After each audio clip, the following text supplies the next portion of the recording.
Hello, good morning or afternoon or even evening, everyone. Thank you so much for joining us. We are in the middle of ILEA Member Rally Month, and we are very lucky here. We have two ILEA leaders that have joined us. They're going to be talking a little bit about their experience. First, I'm going to give a few updates. My name is Melissa Jerkin. I am the ILEA International President. And if you're new here and you don't know, you're kind of learning about what ILEA is. There are over 1,500 members worldwide, over 40 chapters across 35 countries, and ILEA was formed in 1987, so we're going on almost 40 years. And it brings together all those that plan and produce events. So it's the umbrella organization, everyone from event planners, decor, caterers, decorators, audio-visual teams, marketers, and everybody that plans and produces events. And we do education. We have a certification program.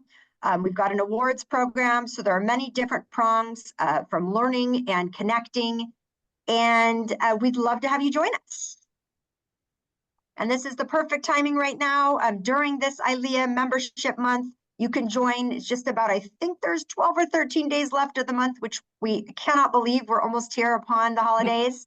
But you can still join now.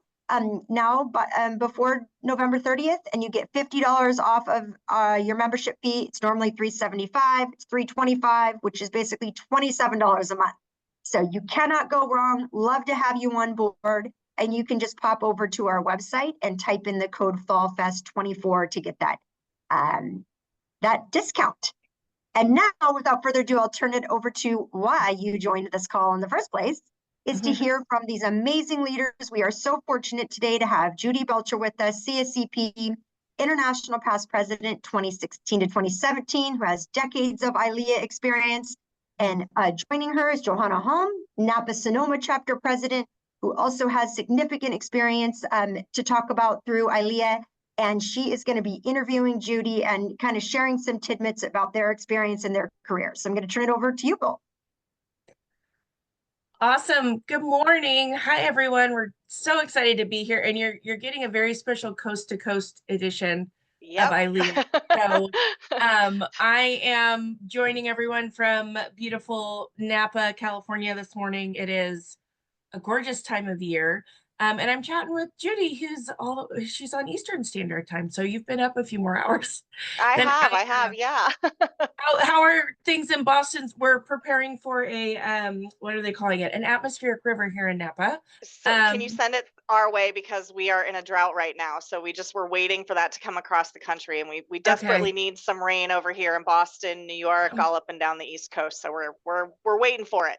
Great. Okay, we'll send it your way. I'll put a bug in Mother Nature's ear. Haha. If we were event professionals and we could do that. There you go. Yeah. Well, we're just having a chat today, and I am new-ish to ILEA, so I've been in events for years and been a part of various professional organizations, but my ILEA journey started in 2022, and I find myself chapter president now. But I would love to hear from you, Judy, about, let's start with your career in events. How'd you get started in events? How did you know that was your path?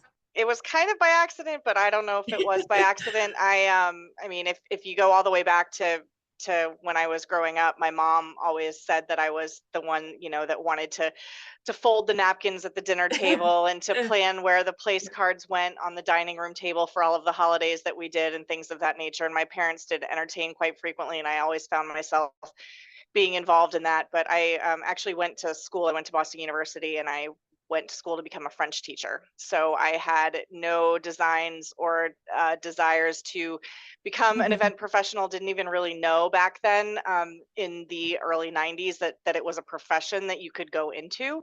And I was in a sorority and became social chair for my sorority. So I was doing the events for the sorority, and kind of graduated from college and decided that I did not really want to be a French teacher, didn't really want to go to grad school at all. And someone said, well, you know the city really well, because I had worked on Lansdowne Street, which is just on one of the streets that surrounds Fenway Park, which is a very heavy nightclub and bar district here in the city. So I worked all over Lansdowne Street for a company called Lions Group, and worked at some of their other bars and restaurants that they had. someone's like, well, you really, really know the city, so you should go to work as a concierge. So I started in hotels right out of college. Boston Park Plaza Hotel, which is now a Hilton. Boston Park Plaza was my first job out of school. Became a concierge there. Actually moved out to Las Vegas after being there for a year. I worked with Wolfgang Puck, and I got to help open Lupo when Mandalay Bay was still under construction. Lupo just closed this past year, so it had a nice long run, and it was a great experience helping to open the restaurant. And I decided that Vegas wasn't the place for me, and I said what I didn't want to admit to my parents, who told me not to move to Las Vegas, that I wouldn't like it. I didn't want to admit to them that I was wrong. So my friend said, hey, why don't you come back to Boston? So I came back to Boston, and the person that was my supervisor at the Boston Park Plaza Hotel had moved over to the Sheridan Commander, which is where I am now. And he hired me as the assistant front office manager. And about 6 months after being at the front desk, the then director of food and beverage, said, I have an opening in catering. Would you like to come over? Because nobody called it events at that point. It was always catering or functions or banquets or whatever the other term it was in hotels back then. And she said, come on over into catering. And so I moved over into catering after being here for 6 months. And then I was a catering manager for a while. And then I was promoted to director of catering under her. And eventually, I don't know, 6 or 7 years after that, started reporting directly to the general manager. And then that actually started my career sort of in events. So it was being in the right place at the right time and showing up and doing my job every day and doing it well and being recognized by another team member in the hotel. Yeah, that's awesome. It's really funny. Judy, full disclosure, Judy and I don't know each other. We've never chatted, but there's so many parallels between our story. Like, yeah, my family was always the one entertaining. My mom was the one where the neighbors said, hey, that's the lady that has folding tables. She keeps them in her basement. Yeah. And had the tablecloth. I mean, she and my sister started their own rental company, but also I was also in a sorority, found myself doing all those recruitment events. And yeah, and I also had a stint in a hotel over college, but it clearly did not set me on the Hyatt Regency Newport Beach hotel operator did not set me on my well, you got experience, right? I mean, every little bit helps. Yeah, no, for sure. And having that hotel, and that I dusted that hotel experience off when I ended up at a winery that was on property of the Four Seasons up here in Napa. And I was like, oh, that all 20 years of ago, that experience. But I love hearing all the parallels our stories have. So that is very cool. Where did ILEA enter the picture for you as an event professional? So I was actually at another networking event in the city, who shall not be named. No, it's a great, I mean, the rising tide floats all boats, right? Exactly. So I was at a different networking event, and Stephanie Douglas, who now is a representative here in Boston for Court Furniture, said, hey, I think that you should come to a then ISIS meeting, and invited me to a meeting. And I went to a meeting, and literally I joined, I think, within 2 weeks. And about a week after that, I was on the membership committee. And then as soon as board nominations came out, I became a director. I think my first role was director of membership, and then I became VP of membership. And that's sort of how my whole career started. So it was just somebody realizing that, hey, there's this great group of professionals that meets once a month. That's a great association and a great organization within our city, and you should come. I think that you would be a great fit for that. And we always say that ILEA, at least in the Boston area, we always say that ILEA is a hug. And I really truly felt welcomed and felt like I had found my people when I went to my first ILEA meeting here, my first ISIS meeting back then. So it's changed my life, and I'm sure that we will talk about that more as this call goes on. So yeah, for sure. I remember going to my first few ILEA Napa-Sonoma functions and saying, oh, like it was a bunch of people I already knew, a bunch of people I was already familiar with, and the folks that I didn't know quickly became that familiar. It is really it's always been warm and inviting, and that's something that our board tries to continue through. We had a mixer last week, and made sure we knew all the non-members that were coming so we could make sure to make them feel extra welcome and, maybe hint about the membership drive. Yeah. But it's always, I love that part of ILEA, and I don't think it's just a Boston thing. I think it That's kind of, right. And I would agree with you based on my yeah, I think experience it, within the association. Absolutely. yeah, Mhm. permeates throughout. That's awesome. How, so you had quite a quick trajectory within the chapter level. How do you get involved, the step beyond that? Tell us, what was your path to international So president? we used to have what's called RECs, or regional education conferences, back in the Mhm, day, and I had as sitting on the board for Boston, which I definitely think that it's great when chapters can support their leaders and mhm, their up and coming leaders to attend conferences and get to know people outside of just their local chapter. So I was fortunate enough to attend some of those conferences, and also then I attended I think it was ISIS CPD, which was Conference for Professional Development, which was like mhm. very similar to what we just had in Seattle for I-24 way back in the day. Minneapolis was my first conference, and I got to meet and understand, meet a ton of people and understand what the organization was actually like, and said, oh, this is bigger than my city. This is Yeah. bigger than I am. I'm going to learn so much more from these people at these meetings, and just networking with them than I'm ever going to learn sitting in the four walls of this hotel. So going to those meetings, I sort of said, oh, this is something that I definitely want to be a part of. And I actually signed up to be on an international committee. And that's sort of how I got the ball rolling. So I've Mhm. had, I think I figured it out. I think I've spent 16 or 17 years in leadership in the association by the time I rolled off of committees and boards. Yeah. And now I am, for lack of a better way of putting it, props to all of my Boston chapter. I've been sucked back in to do to do a bunch of local work, and I'm extremely happy with that. What I've been doing and how I've been supporting the chapter locally. But it just basically was sort of that my chapter supporting me and seeing that, hey, this is a great opportunity and investment in someone who's going to Mhm. give back to the association and to the industry. Hopefully people feel that I have done that as a whole, and supported me financially to go and attend these conferences. And we're very, very fortunate up here in the Northeast. We have several chapters that I can drive to. I know that that's not always a possibility for some of our other chapters around the country and around the world, but that also helped strengthen the international in ILEA or ISIS at that time. That key word right there. Yeah, yeah, we're really lucky to be in close proximity to Northern California chapter, or NCC, which is kind of based in San Francisco. Um, but there's so much overlap between the markets. So Mhm. I'm in Napa, I can drive to San Francisco in an hour.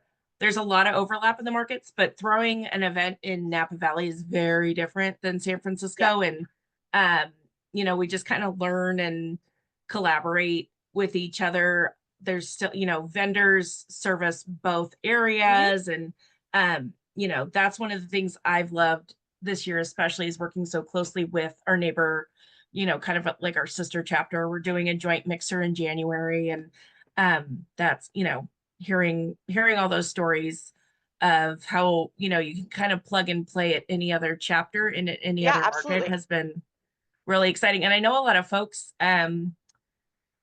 are do destination, and one of our members was talking about, she picked up a client in Florida and was able to just go right to one of the chapter directories and Yeah. say, if these people are in ILEA, they have the same kind of Yeah. value and business sense that I do, and I know I can, Yeah. this is going to be my jumping off point to work in a completely new market. Yeah, and I will jump in here and say that I frequently still to this day get emails from people. Who do you know where? Who do Hmm. you know in Denver? Who do you know here? Or who do we know? Who do we trust? And if I don't know a person that can do, say they're looking for a florist in Denver, I have 5 other people that I can reach out to that are ILEA members within the Denver area to say, hey, Ingrid, can you please connect this person with a florist in your area, so that at least we know that someone who I trust and who I've known for a long time can point them in that direction. So the the capability of the association, the network that you have, especially after attending, you know, and meeting other people outside of other chapters, it just strengthens the association and your business as a whole. And I've used those resources myself hundreds of times. So yeah, it's amazing. Yeah, I've worked in different parts of the country and I still have a lot of friends there, and you kind of become the event friend or the wedding friend, and you know, they would yeah. say, yeah, what do you think of X, Y, and Z? And that's always kind of my jumping off point. And Yep. you know, Yep. it's such a nice network that really makes you feel confident in your recommendations. Yeah, absolutely. To folks, both inside and outside Yep. of events. So as you said, you've had an amazing tenure, and thank you so much for, you know, all you've done. 16 or 17 years, that's a huge commitment. Well, thank you. It went by in a flash. Yeah. And as you mentioned, you know, for some folks there was, you know, we had a different name at one point. You've been through that rebrand. And you know, just with the evolution of technology, I mean, there was a session about this at, I think that was one of my favorite sessions at I-24, was the technology coming up for events and just some of the crazy VR and AI stuff that's available for conferences and amazing stuff. Now, what have you seen the evolution of both events and ILEA in your time as a member? Like, what are Well, some of the I'm gonna craziest? make myself sound really old. Okay. Old. When I first started at the hotel, we didn't have computers. So Wow. we had no internet, we had no computers. I had the first computer in the office. We used to carry around, so this is, you know, the evolution of events. We used to carry around what was called the function diary, which was this 5-pound massive book with every event space on Oh it. We would gosh. mark it off in pencil, and then I would have to go back to the typewriter and type contracts in triplicate. So, you know, just the evolution of let alone, you know, the personal computer coming and Yeah. everybody getting a desktop. And now I can't imagine having, you know, our email goes down and I'm like, what am I supposed to do? I can't do my job now, you know. Yeah. God forbid I pick up the telephone and call someone versus, you know, versus shooting them an email. But you know, as the technology has evolved, I think ILEA has evolved as well. And I have to give huge amounts of props to the board that was in place when COVID hit. Because if you want to look at a pivot for an association, the amount of webinars that the ILEA International Board put out during that time frame to keep people connected and keep them engaged in our industry, and the advocacy that they did on the local level, all of our members sort of, you know, were standing up to government saying, we can do this safely, we can show you how to meet safely. And without the technology like the Zoom that we're on right now, Microsoft Teams, you know, connecting in that way, I mean, that's just been such a huge role in ILEA's, you know, transition. It allows us, I mean, it's a double-edged sword though. I think we have to be very careful. We are the International Live Events Association, so meeting in person is what we do and how we help people connect. It's very important for us to do this virtually as well, because that technology is out here, but we can't forget the power and importance of face-to-face meetings, the heads and beds at hotels, the dollars and cents that we all support in the economy. But you know, coming from starting in this industry, not even having a computer, having typewriters, having banquet event orders typed in triplicate, things of that nature, you know, actually manually, you know, swiping credit cards with that machine, I don't even know what you call it anymore, to now where you can take a credit card on your cell phone. I mean, there's been so much advance in our industry and in our world since we first started. And I also think too, if you step back and look at it from an educational standpoint, an events degree I don't think existed when I first started.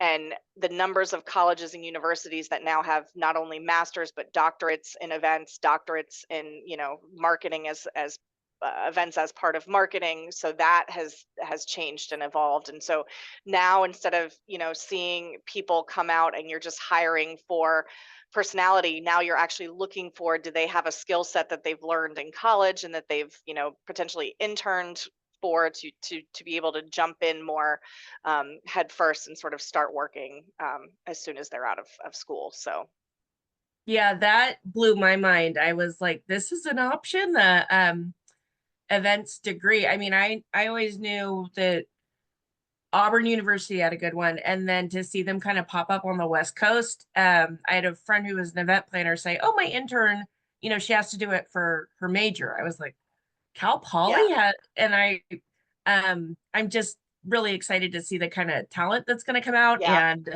and all those things. Granted, there's always going to be education versus experience. And absolutely. there's that stuff you just got to learn on the job. But for all of those young emerging professionals who are going to, kind of enter the workforce with a leg up, um, I just have to brag, we got our first student member in the chapter during That's this membership drive, awesome. and I'm super, That's super awesome. excited. Yeah. So that's something new for Napa-Sonoma. And I was like, oh, Sonoma State, gonna go to the career centers, introduce myself, You and should. say, ILEA's here. Yeah. On that note, what would you say to, maybe folks who are new in their career, and looking for a place, maybe they have their first event job, but, in events, the relationships are so important. If I can text one of my best girlfriends, Diva, who works for a rental company, and say, "Oh my God, we're short on glassware. Can you make a miracle happen?" Um, let's be honest, that's how these things happen. Absolutely. What would you say to someone who's younger and, might not have those relationships yet, or, might still be building their vendor list, either at a venue or as a planner or caterer? Yeah. What would you, what's your elevator pitch for ILEA, especially for those folks brand new to their career? So I definitely, what I would say, I once had somebody when I was RVP for the Northeast region, I once had someone walk up to me and say, I was scared to talk to you because you're RVP. And I would put this on all of our leaders and our past leaders, and all of them are very open. We are just people. We are just people like anyone else. And I am very happy to connect with someone who's just coming into the industry, someone who, or maybe someone who's not, who's just moving into the city and doesn't know anybody. Go to the, first and foremost, go to meetings. If you don't go to a meeting, if you join and you don't show up and you don't meet people and you don't talk to people, you're not going to get anywhere. You're going to be a name on a list. It's not, the association is not going to work for you. Yes, I'm probably going to pick you over someone else who is not a member of ILEA when I'm looking to hire. But if you go and you meet people, walk up to people, don't be afraid to say, hey, do you have time for coffee? Let's sit down, let's chat. I love to connect with people, and I do that quite frequently. And I've done it with a lot of folks that are just coming out of school, that are just starting in their first job. As you said, hey, meet me at a meeting. Let's set up a time outside of here to sit down and chat. Who do you want to meet? How can I connect you with someone? And then I will connect them with, oh, you need rental companies. So these are the 4 rental companies of people that have members, and I can send an email introduction, and then you guys can sit down and talk. So I think that the more outgoing you are, and the more that you show up at meetings, and the more that you talk to people, I'm going to be honest with you. If you're walking up to a meeting and saying, hey, I'm Judy, I work at the Sheraton Commander Hotel, give me a room block for 10 people because my boss says that I have to bring home business, or I'm not going to be able to come back to an event. That's not the right way to go about this. You go about this by building relationships and by networking. If you build it, they will come, and it is definitely true. I will tell you that I have people call me all the time. I host events here at the hotel for folks that are members. People reach out to me all the time, but that didn't come overnight. It's just going and meeting people, and going and having a cocktail or a coffee with them at some point, or sitting down and having lunch with them, or even just doing a quick 30-minute Zoom call. Say, hey, this is what I'm looking for. It's mainly those I statements. So this is what I can do, this is how I can help, versus what can you do for me? It's kind of on us as past leaders and current leaders to sort of bring the new people into the fold, and to sit down and connect with them, take 5 minutes at a meeting and meet them and find out who they're looking for, and then go in the room and then connect those people with who they're looking for, and just introduce them to anybody, because you never know when you're going to need XYZ. And oh, I met that person at this meeting and now I know who I can call. So I just really strongly encourage people to join. And hey, even I would be very receptive if someone even took the membership list for the chapter and emailed me and said, hey, I haven't had the opportunity to get to a meeting yet, but I just joined ILEA, wanted to let you know a little bit about myself and to sort of find out what you do. I'm always receptive to emails like that as well. Yeah, absolutely. I will. It makes it a warm intro instead of a cold intro. Absolutely. And then, you can kind of play the who do you know in the chapter, who did you meet, but those intros. And I think that is one of the best ways. I haven't been on the receiving end of this as much, but I know a lot of my wedding planner and event planner folks are the ones likeliest. I was actually doing an assisting job for one of our other members, and we were like about to send a bride down the aisle, and she got a cold phone call saying, hello, I want to be a wedding planner. Can I take you out to coffee? She was like, come to an ILEA meeting. Thanks. Yeah, exactly. They're those great, and it's not that kind of awkward one-on-one at a social event. Also, there's a familiar face you can go and say hi to, and right. We actually did a speed networking event.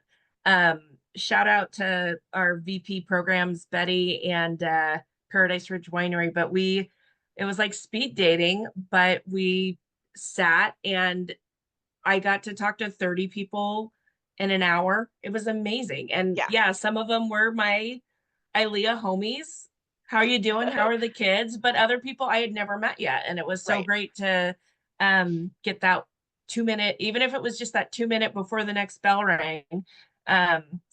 It was a really great way. And a lot of, that's why it's important to go to all these different meetings. At least in Napa-Sonoma, we alternate between a networking event and an educational program event. So, we had a panel, we did this great panel on career pivots, and then lunch after, and you kind of network during lunch. And then we have the more traditional happy hours, but there's all sorts of different formats for people, what you're more comfortable in as far as a networking style. But I love that.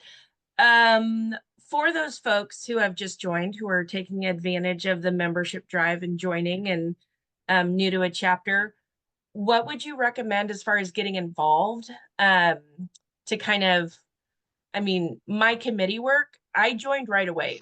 So they didn't ask if I wanted to join the chapter. They asked if I wanted to join the board. There you go. And, trial by fire, voluntold. Yeah. Yeah, they're like, oh, Joe, you're at a new venue.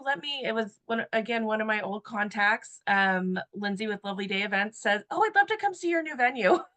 And then within 15 minutes, she was like, I'm on the ILEA board, right? We're really looking for folks like you. And I was like, done. Okay, we're good. I'm in.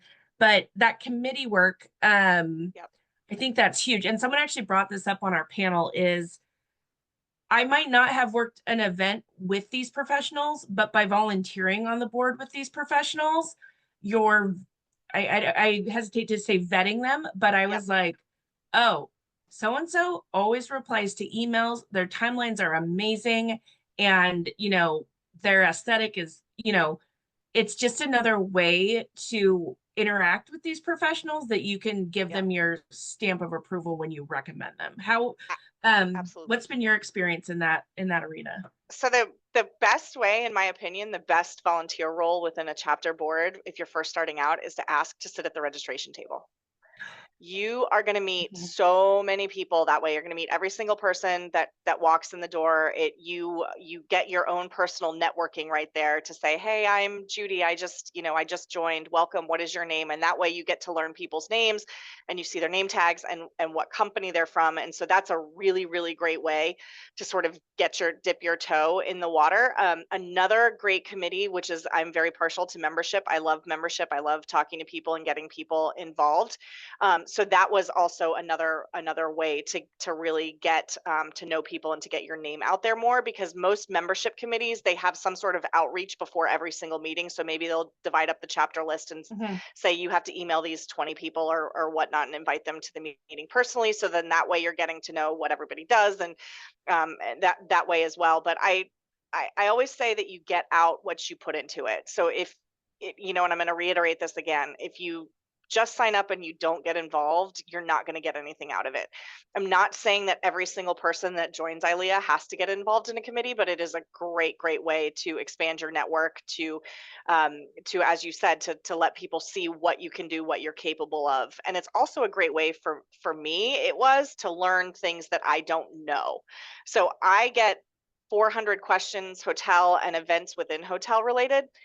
I don't have rigging in my ceiling here. So I went Steve Way, who is another past leader for ILEA, who's now been brought back into the fold. He and I went to his warehouse when I was taking my CSEP exam, and I went to his warehouse. He does lighting and event production and all of that stuff. And I'm like, I'm not very strong on lighting. So, hey, you know what? I'm going to call Steve and I'm going to go down to his warehouse and I'm going to walk around. So we walked around for about 3.5 hours, and I asked questions about everything, and, you know, learned a whole bunch about lighting that I wouldn't have ever known. So it's a great way to get involved by joining a committee. It's a great way to say, do you have a tiny task? It does not have to be 700 hours. People often get very scared. I mean, when you're getting up into the role of president, you're talking a bit more time, a bit more substantial time.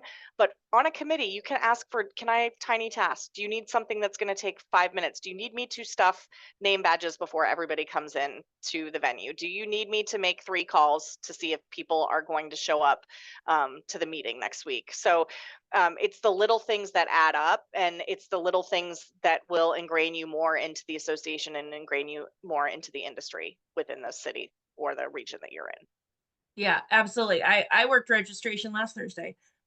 We had a mixer, and I'm gonna do a little plug. If your chapters aren't using Wix for the event registration, it was awesome. They have an app, and so I could say, "Hi, Lolita," boop, but yeah, you literally get to say hi to every single person that walks through the door, and you know who's there, what company they're from. It's a great plug, but yeah.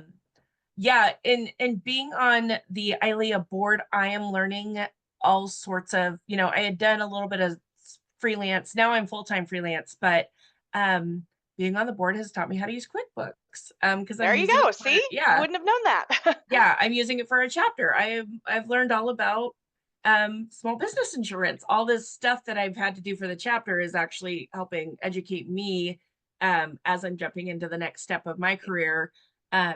Moving from working at venues, working for rental companies into self-employment. And I was like, oh, this is really good stuff to know. So thank you, ILEA, for helping me start that process, Yeah, career. absolutely.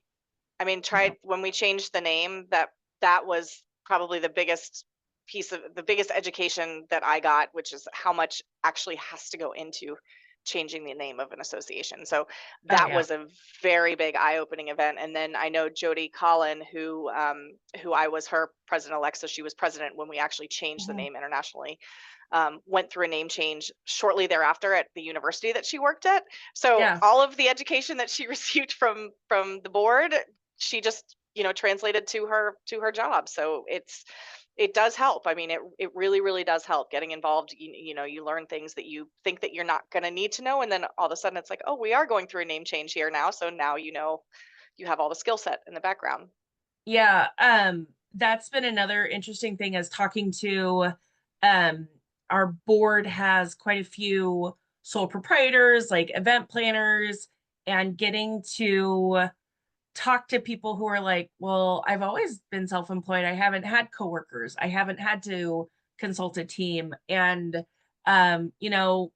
working for corporate events or just in general, I've gone to conferences and I've gone to seminars, and the idea that someone had never gone to something like I-24, where there's a couple hundred fellow event professionals, a lot of educational programming, all these opportunities to network.